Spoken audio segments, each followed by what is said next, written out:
What up, 2B? Hello. What they do? How you feeling? We finna get into this video. I do it. This is Spongebob Conspiracy Theory 3. I know about 2. How about you take over? My bad. It's Spongebob Conspiracy number 3, baby. You know what it is. We finna get into this Miss Puff theory. It's finna get real out here. You feel me? You know you can't trust Miss Puff. Any bitch that yell at you and get manly and she angry, can't trust her. Any bitches that yell at you. You just described what's her name. And gets manly. But Blueface is an ex.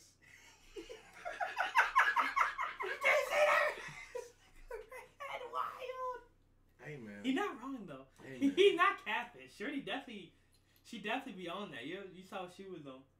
Whenever she was, y'all saw when she got into it on the red carpet, right?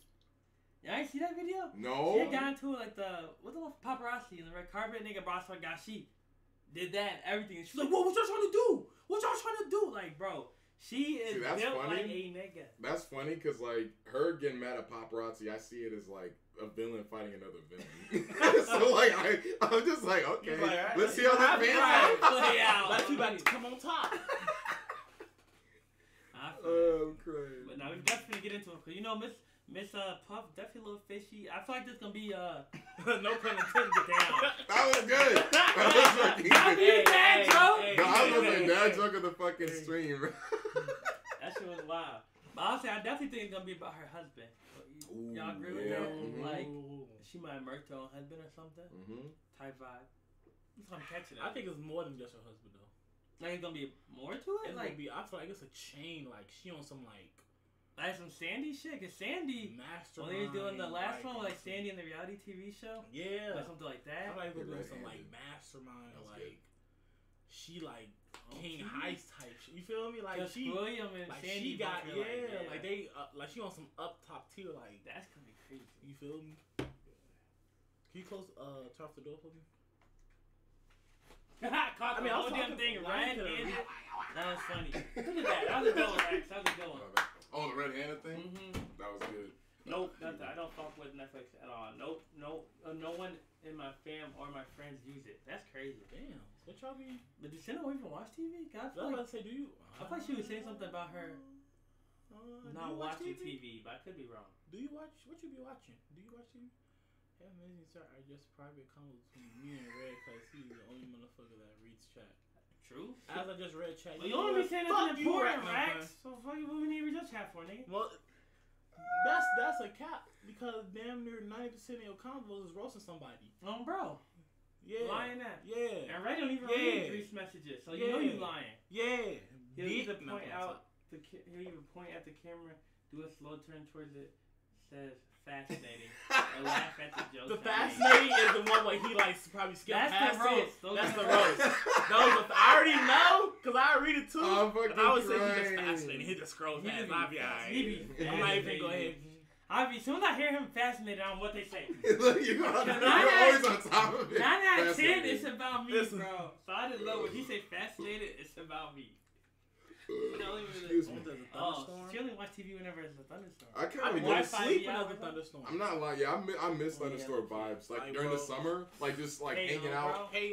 I like that, but like also hanging out with friends indoors while it's storming outside. I thought about saying outside. That's what type of shit. I ain't gonna lie though, thunderstorm having a nice Dutchie. So you know, having a nice Dutchie in the hand, wrapped up in a blanket. You sounded like. That's what Boondocks, buddy. You know what I'm saying? We love you too, Red. We love all y'all. Rex love you too. Need Red on a meme where he just says fascinating. Fascinating. We should make that. This is me like a green screen behind me. This is me looking at something. Fascinating. That's exactly what I was literally thinking. That'd be a fire little meme. I'll be the next dude. Like make that a sticker thing for the Twitch. For the Twitch or for the or for the Discord. Discord, that's what I mean, for the Discord. Well, they can put on Twitch too. He's not talking to you. Sad, he's talking to us. Bro, you don't know. He's spreading the love. He not spread the love. I'm not joking. If he talking to us, he talking to him. Nice. Cause we Dizzy Studios. Cause we all Dizzy Studios. You feel me? Come on out. I look at this video. Oh. I lied. Can you click the video? I lied.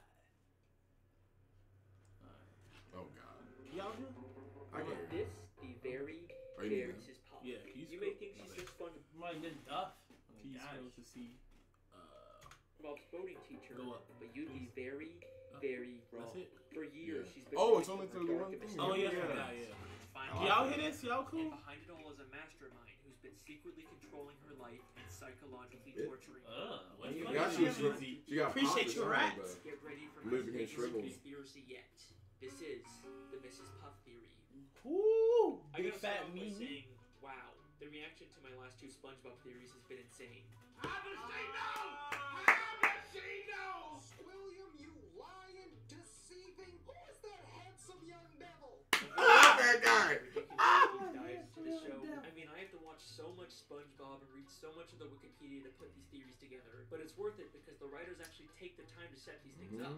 Now, a lot of people have been asking, Alex, how do you come up with these crazy conspiracy theories? Well, I always start these theories by looking for the moments in the show that seem to be implying more than they're letting on.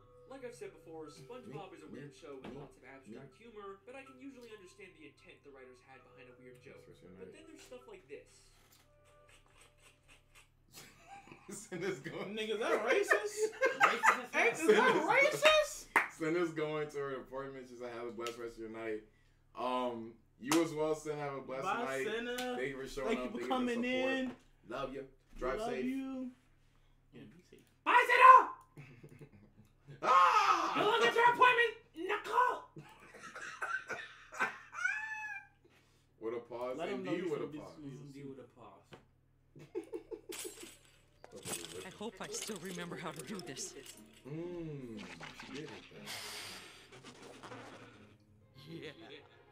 And it's so confusing and weird that it feels like the writers are trying to imply something beyond just weirdness for the sake of comedy. And nowhere in the show is there more of these moments than with Mrs. Puff. And once I started looking into it, it led me down the deepest rabbit hole I've ever seen from this show. So, let's begin. Uh-oh. Looks like I'm getting hacked by a hacker. I knew this would happen if I got too close to the truth. Well, it's a good thing this video is sponsored by NordVPN. If you're watching this video, They sponsored by NordVPN! By a cyber criminal. All of your privacy, all of your personal information, the hackers can get it all. They're probably hacking you right now. What are you even doing watching this video? You have to get out of here. Get the hell out of here! Unless you use NordVPN, a service that can protect your privacy while you're on the internet. You can rest easy knowing all of your communications and personal data are safe when you use NordVPN. And you can even use NordVPN on up to 6 devices. You can also use NordVPN. This ain't no NordVPN. Hold on! Finally, I can watch The Big Bang Theory on Netflix. Here's what I looked like before I used NordVPN. Here's what I look like now. Oh, I don't want to use it no more. I'm broke out the code. That was crazy. Now I can finally make my YouTube SpongeBob conspiracy theories without the fear of being hacked. Thanks, NordVPN. Now, without further ado, let's begin the theory. Is the audio good for y'all? Yeah, Mrs. Puff is a boating school teacher in Bikini Bottom. She's passed all of her students except for one, SpongeBob SquarePants. He's taken her driver's test hundreds of times, and he always ends up failing it and causing destruction and chaos that usually ends up with Mrs. Puff going to jail, despite it not really being her fault. We also know that she was once married, but her husband was killed by fishermen. That's my driving teacher, Mrs. Puff. Mrs. Puff? Oh, she's married. Oh no, Mr. Krabs, she's single. Then what happened to Mr. Puff?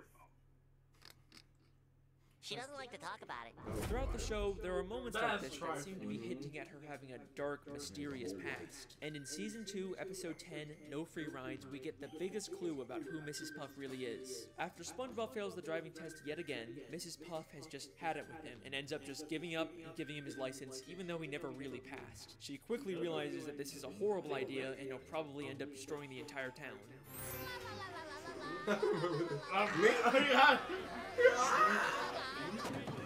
Damn. So much Some destruction. speed bumps was crazy, huh? Local consensus places the blame on this negligent, selfish driving instructor who... It's gonna be very important later on. Yes, that had me crying as a kid, bro. That had me crying as a kid. Oh my god. Driving instructor. Remember this clip, because it's going to be very important later on. And then she says this insanely revealing line. What have I done?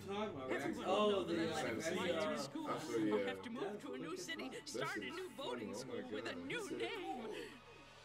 No, not again. No, I not picked up again. this kid. Come on, it's like they're just begging someone to make a theory about this. So we now know Mrs. Puff was originally from a different town, she used to own a different boating school, and Mrs. Puff isn't even her real name. There's something in her past that she ran away from. Now, there's been some debate over whether she's actually referring to a new name for herself or a boating school, but I do think she's talking about her own name. Because if she's trying to run away from something in her past, she wouldn't start a new boating school with her real name in the title. Now, when she says again, I don't think she's just referring to starting a new life. Everyone will know that I let him slide through school. Not again. I think at her previous boating school, she had a terrible student just like Spongebob who she prematurely gave a license to, and it led to something so terrible happening that she had to run away and start a whole new life. In Season 3, Episode 5, Doing Time, we get a flashback to when she first opened up the school.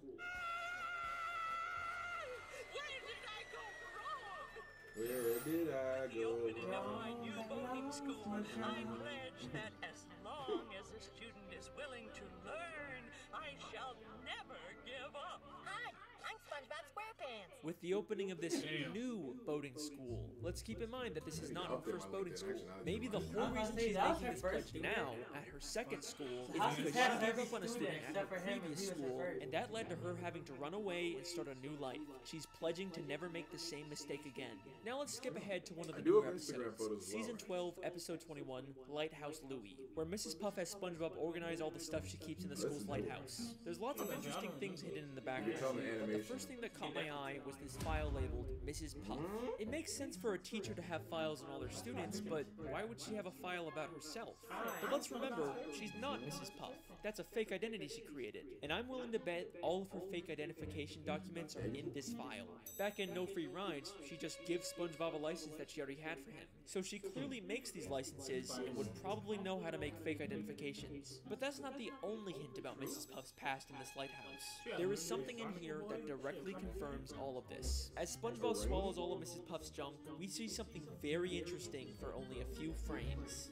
Deranged boat teacher makes getaway. 10 seasons later, and the creators are still hiding stuff about Mrs. Puff living her old life. It might not look like it at first, but we actually get a ton of new information from this newspaper.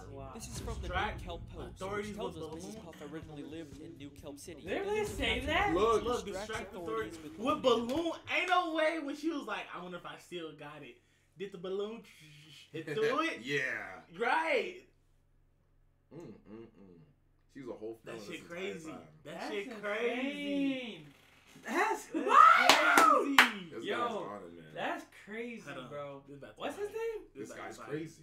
Alex Bale. Alex Bale, bro. Remember that clip from the beginning? I hope I still remember how to do this. Yep, there it is. Yeah. So whenever Mrs. Puff makes a getaway or commits a crime, she leaves behind a balloon animal to distract the police. I'm telling you guys, these writers don't just do stuff randomly, they have reasons for everything. And the most damning piece of evidence from this newspaper is actually the picture of Mrs. Puff.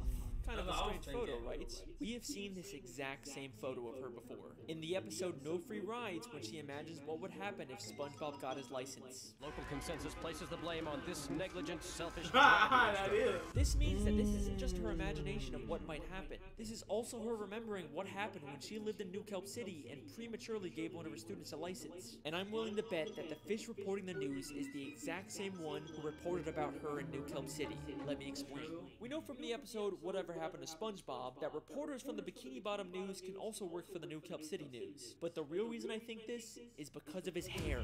In the entire show, we have never seen this fish reporter with hair before. Why would the creators go out of their way to add that detail? Because Mrs. Puff isn't imagining him as he looks now. She's remembering him from years ago when he used to have hair, when he reported about her in New Kelp City. Mrs. Puff has been running from her past ever since, and is now forced to relive her experience with an unteachable student named SpongeBob. But reliving this trauma has pushed her to the point of complete insanity. And trust me when I say that you have no idea how delusional she actually is. idea how to the point of complete She looked like just a less old person with the chocolate lady in a wheelchair. So I feel like that was time travel? pufferfish. Oh, you think the hagfish is the pufferfish? I mean, yeah, I was like thinking that because the daughter kind of looked like Miss Puff too. True. What if she's related to them? That's hang on. No, that's too deep. They were gonna look too deep. Wait, trust me when I say that you have no idea how beautiful she actually is.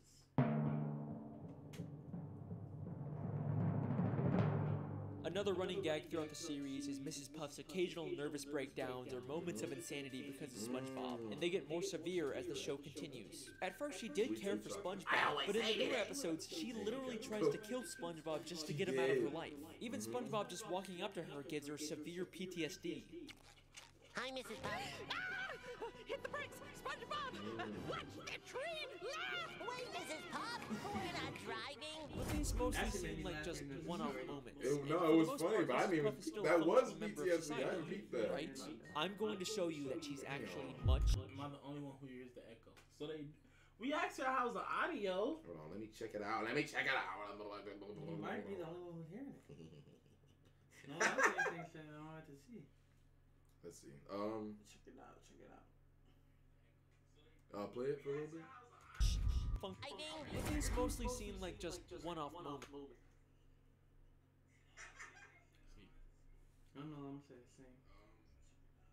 No, I hear just don't mind. So everybody heard it actually. Wow, that's echo like a motherfucker. Puff is still a functioning. God damn. Y'all didn't say nothing this whole time. He's gonna let us out of echo. Like man, that shit. You got Michael. Fucking Jason Voorhees. Right, you got Jason. Y'all over here that's cool with it. Got it. Hey, shout out to Scout X Mecca for subscribing on the Tubies. Scout X Makia? I think so. Appreciate it. Thank you so much. Makia. I just got me. I'm listening on headphones. Scout X Machina. Scout X Machina is just very small. So, member of society, right? I'm going to show you that she's actually much more insane and delusional than you may think. And some of the episodes she's in take place entirely in her own head. Okay, if we're talking about how insane Mrs. Puff is, there is no better place to start than the episode of all time. Once again, SpongeBob fails the voting test and causes destruction and chaos, which leads to Mrs. Puff going to jail. SpongeBob keeps breaking into jail to try and bust her out, but Mrs. Puff actually prefers being in jail over teaching him. We actually get another interesting line about Mrs. Puff's past in this episode. Okay, you can do this, Puff. You can get through this without losing your sanity. Oh, that's a road we don't want to go down again. So we know that Mrs. Puff has lost her sanity in the past, probably from her previous terrible student. But it seems like she's recovered since then, except in this episode she has a complete mental breakdown. SpongeBob keeps appearing in impossible places until she gets thrown into solitary confinement, where each wall of the room transforms into a giant SpongeBob face. And then the episode ends in a way that's so weird and confusing that it rivals the infamous gorilla episode ending. As Mrs. Puff freaks out, she's suddenly transported back into the beginning of the episode when SpongeBob was taking the test. Except this time, SpongeBob gets arrested instead of her. Help! Help! No! This is not a good time! No! I can't believe it. It was all a dream. I'm not going to jail. Why would you go to jail? You already did your time. Oh, wow. what the hell? Forget it. No fucking way! I remember Was that. the end That's of her head? Is insane. Mrs. Puff just caught in an endless loop? I think this entire episode is inside of Mrs. Puff's head, and she's actually on the outside the whole time, but she's been imagining herself inside of prison. I can explain. Listen closely to what the police officer tells Mrs. Puff. I'm not going to jail. Why would you go to jail? You already did your time. Why would you go to jail? You already did your time. And then revealing she's still in a prison uniform despite being on the outside. So this scene is obviously inside of her head, which means everything we see is symbolic. And if we can understand the symbolism of it, we can understand what's really going on with Mrs. Puff. Notice how she's suddenly wearing a black and white striped prison uniform, even though the entire episode she's been wearing this orange jumpsuit. Why would the creators go to the extra effort to draw a whole new prison uniform for her? Well, we've seen her wear this black and white prison uniform before, the very first time she went to prison back in Season 1, Episode 7, Hall Monitor. So when the police officer says, "You've already done your time," he's referring to the first time she went to jail. But why is she still wearing that uniform outside of prison? Well, she may have gotten out of jail, but she was by no means free. Having to teach SpongeBob is a prison in itself, and she manifests that by believing she's in jail and wearing a prison uniform despite being on the outside. This entire episode, every time SpongeBob magically appears, is all inside of her head. She is completely delusional, and hints that she's experiencing these hallucinations don't stop there. Just 6 episodes later, she goes to a house party SpongeBob throws, and while everyone is talking and having a good time, in the background we see she's literally sitting by herself talking to an ice sculpture of SpongeBob. You can't tell me this isn't intentional. I mean, look at this. Now, back in the episode No Free Rides, there is a very strange picture inside of Mrs. Puff's home. It's a picture of Mrs. Puff inside of a picture of Mrs. Puff inside of a picture of Mrs. Puff, creating an infinite loop. This is something that has confused SpongeBob fans for years. But like everything in the show, there is a reason for it being there. One of the SpongeBob storyboard artists actually called it the biggest mystery in the entire show. If you think about it, this is just like the end of Doing Time, where she's stuck in an infinite loop of SpongeBob failing the driving test. Because it's all symbolic of what her life is. Just an endless cycle of SpongeBob taking the test and failing, and no matter what she does to try and escape, she always ends up back in the same place at the end of the episode. So this picture is another symbolic manifestation of what she's feeling. We even see another one of these pictures all the way in Season 9, Episode 5. Nigga, what the fuck? This is something that the show is consistently alluding to. Mrs. Puff is an unreliable narrator. That's kind of wild. That's kind of wild. The endless loop picture kind of crazy. That is wild. How the fuck do you even have a picture like that? You feel me? That don't make no sense. That's a future picture. So like, shook. What the fuck? I'm so shook by that shit. Nah, cause it's like she got the same one around the couch. That's so symbolic. Cause like the guy is saying, it's just the same thing over and over again. It is. You know, it's the same fucking. She's just caught in a loop. Inception. And anything you see will be inside of her head. How would she be able to found another episode that takes place inside of her head. First one, the very first one. SpongeBob. I'm thinking it's just in her mind. SpongeBob goes to a different boating instructor and actually gets his license. But as soon as he does, we briefly cut to Mrs. Puff waking up. You pass. I finally got my driver's license.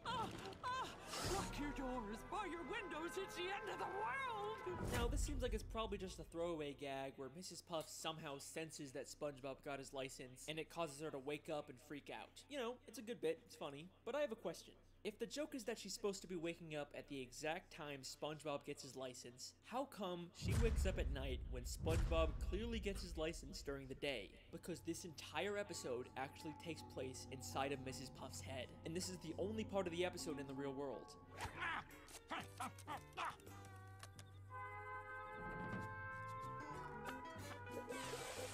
I don't know what that was all about, but I'm glad it's over. But let me pause for a second. I'm sure some of you are already wondering if this contradicts my previous SpongeBob video, The Television Theory. If you haven't watched that one, the gist of it is that the entire show is a documentary television show, and everything we see is actually being secretly filmed by scuba divers. And there's a ton of evidence to support it. I'm very proud of that video. You should definitely check it out. But if everything's supposed to be from a camera, then how are we seeing things from inside Mrs. Puff's head? In fact, how do we see dreams and flashbacks and thought bubbles? Well, I think the simple answer is that even though we view the show through an objective camera lens, the world itself still follows the rules of a cartoon. You can never tell another living soul. Wait, hold on! What's that? My pen is out of ink. Plankton! You'll never get me formula, not even in a flashback. In the world of SpongeBob, other people could still see even in a flashback, because that's just how cartoons work. Back to the theory, we know that her insanity is causing her to live a life of delusion. But if that's exactly what I was thinking of, bro. She's also become an extreme hoarder, and looking at her collection of junk is like a look directly into her mind. So there's gotta be something we can learn about her from it. There's a picture of her boyfriend, Mr. Krabs, the hall monitor belt she gives her students, the mean drawings her students make her, SpongeBob's diary, the loading safety helmet. Wait, SpongeBob's diary? Why does she have SpongeBob's diary? The last time we saw that, it was safely put away in SpongeBob's library. What's it doing in her lighthouse? And why does she have Squidward's painting? And a table from the Krusty Krab? And SpongeBob's bike? And Squidward's teddy bear? And the hair curlers Mr. Krabs had? And that statue of Squidward? And that diamond ring? And that crown? And that bucket of radioactive waste? And that jellyfish sign? Oh my god. Mrs. Puff is a kleptomaniac. Mrs. Puff has been stealing from everyone in Bikini Bottom. I can even prove that her pet snail from season 3 episode 6. That's Squidward's snail, isn't it? Yeah. I've had her since I was a little girl. No! You've had that snail since you've been a little girl, huh? Then how come that is the exact same snail Squidward had 4 episodes ago in the Great Snail Race? I wouldn't let Silly here play with that monster. She's a purebred. See, she even has her own papers. He even has her paperwork. Mrs. Puff clearly stole the snail from Squidward. But why the hell would Mrs. Puff steal all this other junk? What possible use could she have for any of it? We can find the answer to that question by looking at this green hat and this purple jacket. These were gifts Mr. Krabs bought her on their first date, but she ended up feeling uncomfortable receiving them and gave them back to him.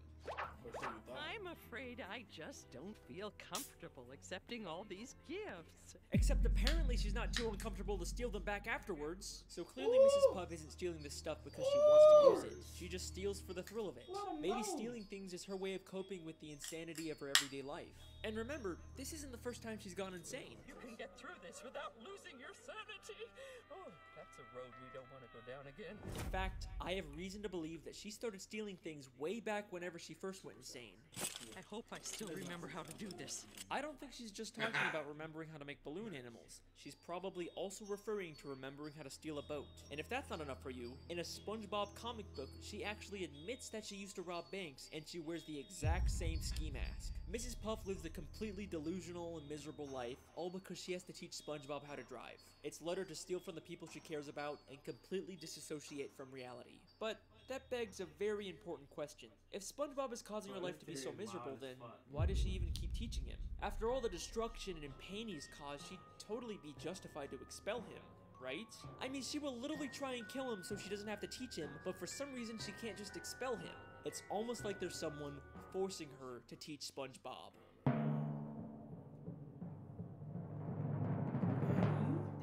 Back to the episode No Free Rides. After prematurely giving SpongeBob a license, she steals his boatmobile so he can't hurt anyone. In the end, this causes her to get arrested and go to jail, but then SpongeBob tells her this. And besides, the warden says she'll let you go early if you do her a favor. What's that? Free driving lessons! She'll get to leave prison early if she gives free driving lessons. That seems like an oddly specific requirement. And that's not the only time this gets mentioned either. In Season 9, Episode 5, Bumper to Bumper, we get this scene. If only SpongeBob could pass his boating test, he'd be out of my life once and for all. Unfortunately, I keep getting reminded of the consequences if I get too angry with the little nuisance. Consequences? Are you telling me that if she refuses to teach SpongeBob specifically, she'll be violating her parole and get sent back to jail? Why does the prison even care if Mrs. Puff teaches SpongeBob? Is it just part of some weird community service? But things start to get really suspicious at the end of Season 7, Episode 5, Summer Job. Once again, Mrs. Puff ends up in jail, but this time she's forced to go to a prison boating school. Oh, wow! A driver's education class! Good day, class! Tired chair was sick. I must be having a nightmare! It's a fire conspiracy, Captain Phil. Dear Mrs. Puff, I'm following in your footsteps and got a job as a driver's ed teacher for the summer. Who in their right mind would hire SpongeBob to do this after he's literally destroyed the city countless times while driving? Is this just another one of Mrs. Puff's delusions? Or is the prison intentionally forcing her to be around SpongeBob just to torture her? I mean, look at the way the guard forces her to sit there and listen to him. Get me out of here! Click, click. And look at that evil smile he has to endure this torture. There is something very strange going on in this prison. Then, in Season 10, Episode 8, The Getaway, Mrs. Puff meets a criminal named Marshall Dan and starts to get romantic feelings for him. This is also while she's still dating Mr. Krabs. Shame on you, Mrs. Puff. At the end of the episode, they both accidentally land in prison, and the warden puts him in solitary confinement. Warden, I found this one pulling up outside the prison. Dorsal Dan, the notorious getaway driver. Toss him in the clink. So goofy. I'll wait for you, my little tender boy. In or out of jail, this prison will stop at nothing to make sure she is alone and miserable. But why? Who's behind all of this? Why would anyone care this much about torturing Mrs. Puff? Who's the mastermind pulling the strings? Well, maybe it has something to do with her old life in New Kelp City. Maybe she crossed someone and they've been plotting their revenge ever since. But I've looked in every single frame of New Kelp City, and there is nothing connecting it back to the prison. I've looked literally everywhere, and there's not a single person from the city that has anything to do with Mrs. Puff. What's that?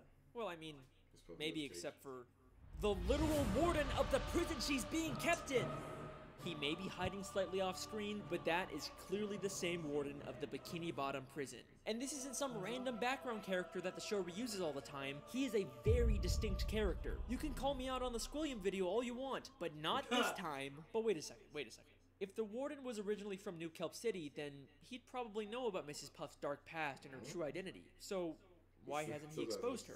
He's just kept quiet about the fact that one of his inmates is living a completely false identity. She'd probably even get more prison time when they find out who she really is, so why hasn't he said anything? This is where things get very interesting. So, we know Mrs. Puff prematurely gave a student at her original boating school a license, and that led to them causing chaos and destruction. Maybe this student accidentally did something terrible to the warden, and he's blamed Mrs. Puff ever since. Whatever happened was so terrible that it caused him to move to Bikini Bottom and get a job as the warden of the town's prison. And to his surprise, he finds out that one of his inmates is actually the person he blamed for that terrible thing happening. This works out perfectly for him. He can finally get his revenge on Mrs. Puff by making her life miserable. All he has to do is reveal her dark secret and she'll be stuck in jail for much longer. Except for one small issue with his plan.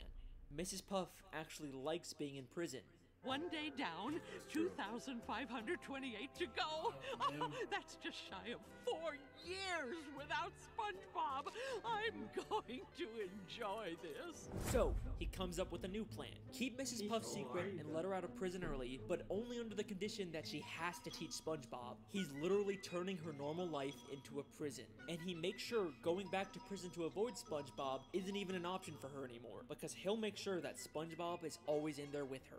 And he's not gonna let her escape and start a new life like she did in New Kelp City. He makes sure to give her an ankle bracelet that doesn't let her leave Bikini Bottom. I can't even leave town without violating my parole. He is the mastermind who's been controlling everything this entire time. But guess what? His insidious plan doesn't even end there. This is not the first time we've seen the warden character. We first see him in Season 4, Episode 2, Krabs vs. Plankton. In this episode, Plankton slips on some water in the Krusty Krab and decides to sue Mr. Krabs for everything he owns. And then guess who shows up out of nowhere and offers to be Mr. Krabs' lawyer? What I really need is a good lawyer. Whoa, did somebody say lawyer? Richard A. Bottomfeeder, attorney at law. I couldn't help but notice that despicable display. Richard A. Bottomfeeder, the warden of the Bikini Bottom prison, is also apparently That's kind of strange. Those both sound like major careers. You usually wouldn't imagine someone being both. Then he says he'll be Mr. Krabs' lawyer completely free of charge. So, how much is this gonna cost me? Actually, I won't charge a dime unless we win. Well, that's awfully generous of you, Richard. He seems very confident that he can win the case, but right before he goes to court, he slips on some water and says SpongeBob will have to be Mr. Krabs' lawyer now. Oh, I forgot about that. It's gonna be a slam dunk. Oh no! Mr. Krabs' lawyer, speak to me! Wrapped with pain, can't move.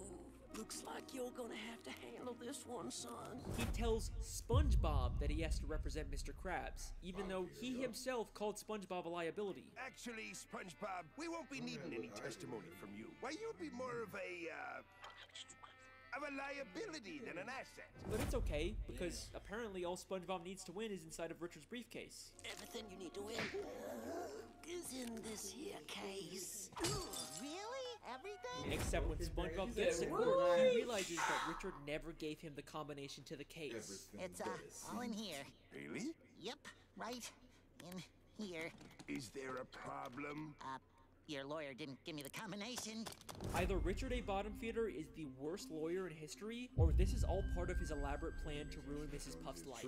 Here's what I think happened. First, he finds out that Mr. Krabs is being sued, and he wants to ensure that Mr. Krabs loses the case because he wants to destroy any chance Mrs. Puff has at finding love. So he pretends to be a lawyer, even offering his services for free, something Mr. Krabs can't resist. He makes Mr. Krabs feel confident that they're gonna win the case, and then at the last second, he pretends to get into an accident so he can't represent Mr. Krabs. Instead of finding a real lawyer to replace him, he tells the most incompetent person for the job, Spongebob, that he has to be Mr. Krabs' lawyer, and he gives him a case that allegedly has all the answers in it without actually giving Spongebob the combination, setting him up for a total failure in court. Richard A. Bottomfeeder refuses to let anyone get close to Mrs. Puff, not Dorsal Dan, and not Mr. Krabs. This guy has squillion levels of hate for Mrs. Puff. But why?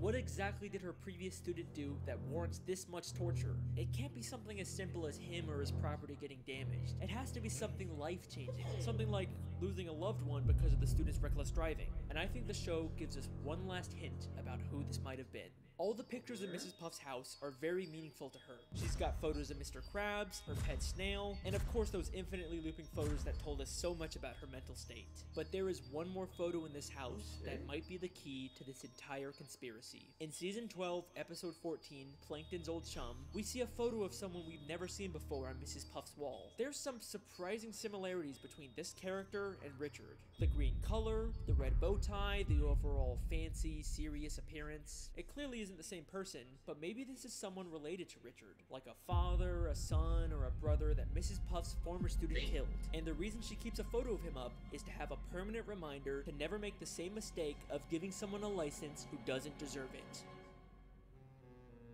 Mrs. Puff is a boating school teacher who once made a terrible mistake that led to the loss of her business, identity, sanity, and any chance at finding happiness. I like to think that there used to be a time when she was happy, back when her husband was still alive. If only he was still around today, maybe she wouldn't have to face all of this on her own. Thank you for watching, everyone. I hope you enjoyed. Is what I would say if I was done, except her husband is still alive. Woo! Let's do this!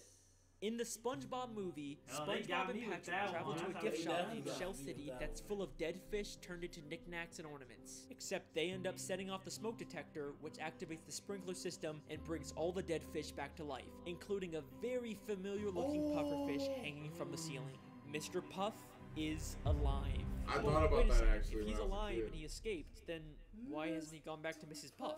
Why is she still alone? Because remember, she ran away from her home in New Kelp City and started a new identity. So sadly, Mr. Puff has no way of finding her. The tragedy of Mrs. Puff's story is that her happiness is just a city away, but she can never even leave town because that would violate her parole. Richard A. Bottomfeeder probably even knows her husband is alive and is making sure they're never reunited. As the name says, Richard really is a bottom feeder. This video took a ton of time and effort to do all the research for, so I really hope you guys enjoy. Thank you for watching, and thanks to NordVPN for sponsoring this theory. Go to NordVPN.com/what? He got me. He got me. Shout out Bell, that was a W theory, bro. And shout out Captain Cole for the request. Fire ass video. Fire ass fucking video right there. Everybody was in this video just quiet and like what was this? Budokai 4? Budokai Tenkaichi 4 is gonna be wild. But I cannot wait for Budokai. Have you seen that? 4. No. You seen? We gotta show you something. You seen Interstorm 5, right?